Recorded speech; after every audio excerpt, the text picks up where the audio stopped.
कळे इथल्या धर्मराज दूध संस्थेची वार्षिक सभा आज गोंधळाच्या वातावरणात पार पडली. मालुबाई देसाई सभेच्या अध्यक्षस्थानी होत्या. या सभेत मयत सभासदांच्या वारसांना सभासदत्व देण्याबाबत प्रल्हाद पाटील यांनी प्रश्न उपस्थित केला. त्यावर संचालक मंडळानं सभासदत्व देण्यासंदर्भात कार्यवाही करण्यात येईल असं सांगितलं. दूध उत्पादकांना जनावरांचा मृत्यू झाल्यानंतर 5,000 रुपयांची मदत देण्याच्या निर्णयाचंही सभासदांनी स्वागत केलं.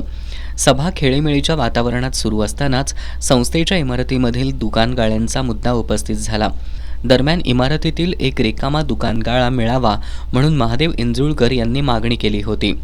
संस्थेच्या मासिक सभेत हा विषय प्रलंबित ठेवण्यात आला होता. दरम्यान सुभाष मोळे यांनी त्याच गाळ्याची मागणी केल्यानंतर त्यांना तो गाळा दिला गेला.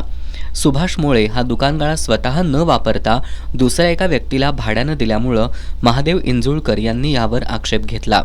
मासिक सभेत सदस्यांना विचारात न घेताच हा गाळा सुभाष मोळे यांना दिल्याचं सांगत विरोधी सदस्य धनाजी इंजुळकर यांनी तीव्र विरोध केला. तुम्ही सत्तेत होता तेव्हा इतरांना कसे गाळे दिलेत असा प्रतिसवाल जितेंद्र देसाई यांनी उपस्थित केला.